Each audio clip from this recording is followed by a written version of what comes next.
Qu'est-ce qu'une spondylarthrite ankylosante? La spondylarthrite ankylosante est la forme la plus courante dans un groupe de maladies, appelée spondylarthrite.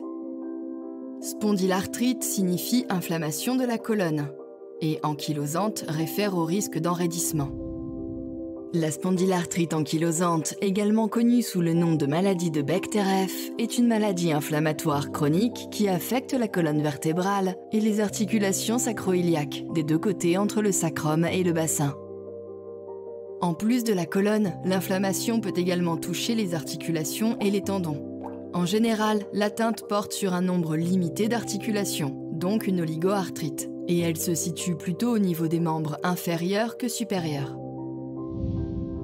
La spondylarthrite ankylosante est une arthrite chronique impliquant le système immunitaire. Dans ce processus inflammatoire, des substances appelées cytokines sont libérées. Les cytokines contribuent non seulement à la douleur et à la rigidité, mais peuvent également mener à une croissance des vertèbres. Dans les cas les plus prononcés, une sorte de pontage osseux peut se former entre différentes vertèbres.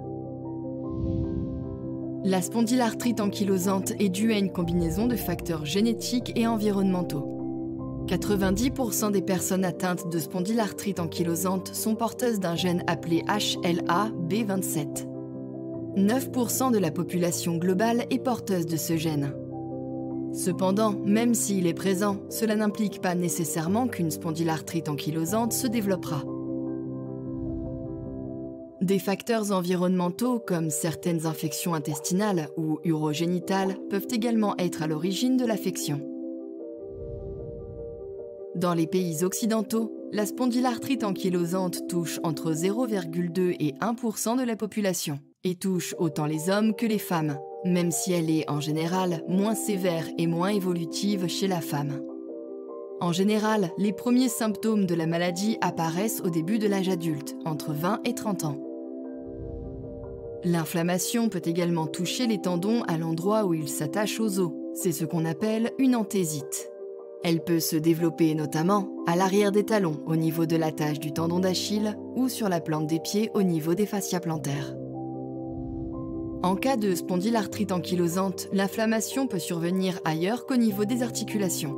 C'est ce que l'on appelle les manifestations extra-articulaires. Il peut s'agir d'une inflammation de l'œil ou uvéite, d'une atteinte intestinale correspondant à une maladie de Crohn ou à une rectocolite hémorragique ou d'une atteinte cutanée sous forme de psoriasis. La spondylarthrite ankylosante est difficile à diagnostiquer. Le symptôme le plus fréquent est un mal de dos chronique qui semble apparaître et disparaître sans raison évidente. La douleur survient typiquement la nuit et tôt le matin avec une raideur matinale prononcée caractéristique au lever. Ces symptômes s'améliorent au cours de la journée grâce à des étirements et des exercices. Le traitement précoce de la spondylarthrite ankylosante est important et repose sur un double pilier. Une combinaison de thérapie par l'exercice et d'activité physique d'une part, et la médication d'autre part. Le but du traitement est de contrôler la douleur et la raideur, d'éviter la déformation du squelette vertébral et de maintenir une bonne fonctionnalité. Les personnes souffrant de spondylarthrite ankylosante répondent en général bien aux anti-inflammatoires. Parfois cela suffit comme traitement médicamenteux, parfois un traitement avec un DMARD est nécessaire. Référez-vous à la vidéo expliquant les stratégies thérapeutiques. Une autre vidéo vous informe également des sports adaptés que vous pouvez pratiquer.